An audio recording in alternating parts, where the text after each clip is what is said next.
Going on. What's going on, man? Look, man, stay out of prison. Today we coming from the state of Georgia. The prison population in Georgia is horrible. Right now, as of August the 28th, 29th, I think it is, you have about 150 unalived. It's weird. So let's get into it, man. The name of the game is to stay free, stay out of prison, folks. That is dead. Been hanging right here for the past 2 hours, at least 2.5. Wait a minute. What? Go back. We missed something. How few officers are actually on the job these days. The video shows a dead prisoner slumped over a cell block railing while others complain he's been there for hours, all because no officer is on duty in their section of the prison. Fox 5 I-Team reporter Randy Travis investigated the video and the disturbing number of job vacancies in Georgia Department of Corrections. Randy? That's right, Russ and Courtney. The Department of Corrections knows it has a problem attracting and keeping employees. They've raised pay, held job fairs across the state, but in some prisons like this one, records show they have only a third of the staff they need. As you can see, it is Sunday, July 3rd at 8:17 a.m. This anonymous prisoner recorded multiple videos of a gruesome scene at Ware State Prison. We'll let him tell it. No officer have came back in this building and checked on nobody in over 3 hours. We have an inmate here that is dead, been hanging right here for the past 2 hours, at least 2.5 hours, dead. We blurred the image of 54-year-old John Eckers serving life with parole for murder. His body was balanced on the railing of the second level, arms dangling down. A Department of Corrections spokesman says staff arrived 18 minutes after this video was recorded. Dead. It's crazy. This is crazy. Investigators determined foul play is not suspected. But that's not the biggest question here. Why couldn't you guys have alerted the staff earlier? How could we when no one is in the booth, when no one is around?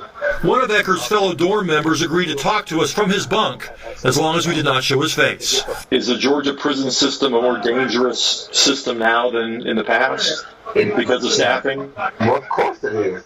Of course it is. Let's go. Georgia's prison system is already under federal investigation. The U.S. Justice Department building its case, starting with lawsuits filed by the Southern Center for Human Rights.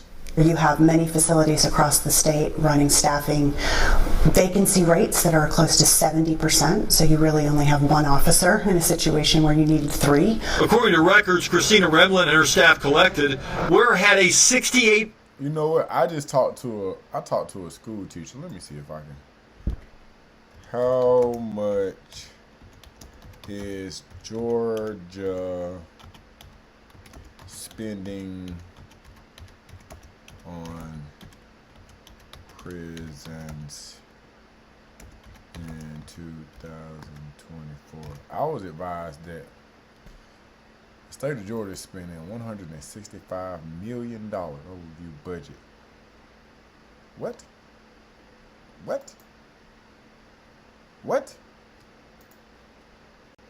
Fiscal year budget for the Georgia Department of Corrections says that 2025 Governor Brian Kemp proposed $1.48 billion budget for the Georgia Department of Corrections, an agency overseeing the state's. What? It's nearly $153 million higher than what was approved initially. That means they're about to build more prisons. Georgia is experiencing incarceration and GDC population trend. Oh, man. So what's taking place right now in the state of Georgia is that the prisons are overcrowded. And apparently there's a lot of unaliving taking place inside of the facilities. That's not good. I advise that you stay home. We can go back to that clip, but at the end of the day, there's corruption in the system. by way of staff and facilitation. And now the prison system is running rampant. Stay at home. Don't go to prison. It's not safe. The lunch is horrible. Let's see what the rest of this video is talking about. I didn't realize they were spending so much. No matter who you are, there are times it can be tough to be yourself. Crisis of violence and chaos inside of our prison systems. The Department of Corrections turned down our request to interview Commissioner Timothy Ward. In a written statement, a spokesperson said, "We remain committed to ensuring the safety of both staff and offenders, and we continually evaluate any need for improvement in our processes." I think the Department of Correction is trying to manipulate the free world to saying that it's not a problem. Before he finished his sentence last year on drug charges, Andrew Richardson said he was stabbed by a fellow inmate multiple times. And I was bleeding out in 3 ways, like the cartoon, the water coming out the cartoon, just bleeding, bleeding, bleeding, bleeding, bleeding. I'm passing out. We want an officer 100 foot away from him. No help. He said the lack of officers made life more dangerous than when he first went to prison nearly 20 years ago. And for anyone who doesn't care about what happens to inmates, if a federal investigation determines civil rights violations, Georgia taxpayers could be on the hook for a lot of money. I accepted my punishment. I took it. Now it's time for the Department of Correction to take their wrongdoing and to fix this. They seem to be trying. By joining the Georgia Department of Corrections, you become part of something. Recruiters fan out across the state nearly every week. Entry-level pay is now more than $18 an hour. But in this economy, job seekers can likely find similar pay without the downside. The job is a very, very traumatizing one, and in this context right now, there's a lot of chaos and a lot of violence, and it's understandable why people don't want to work there. I gotta tell you, this is an unusual interview, talking to an inmate from inside a prison. Why did you feel so strongly that you wanted to talk to me? Well, because the people that need to get the proper attention are dying that don't need to be dying. If they have the proper, staffing, people will get the attention that they need.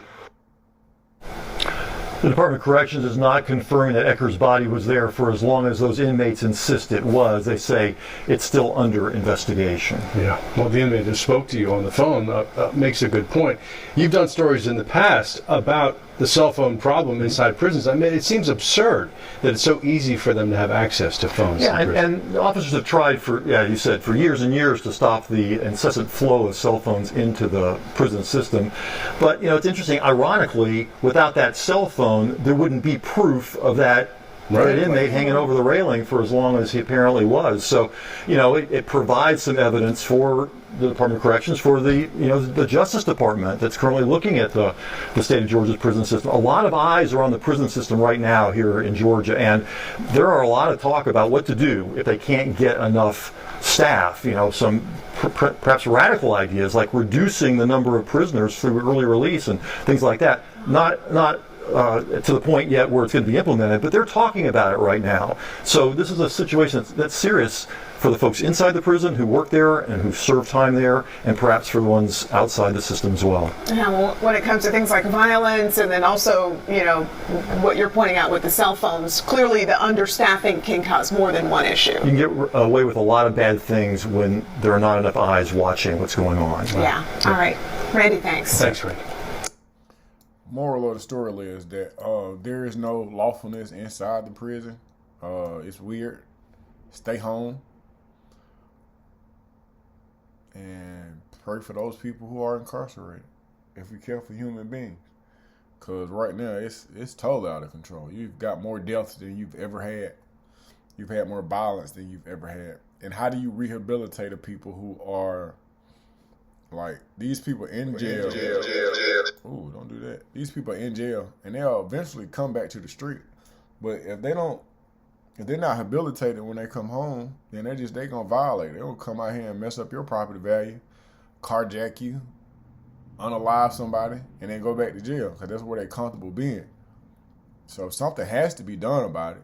A lot of people won't address it, but this is one of those situations where the problem will not just go away. It won't. So Hey, man, like, share, subscribe. Get in the comments. Tell me what you want to hear. Tell me what you don't want to hear.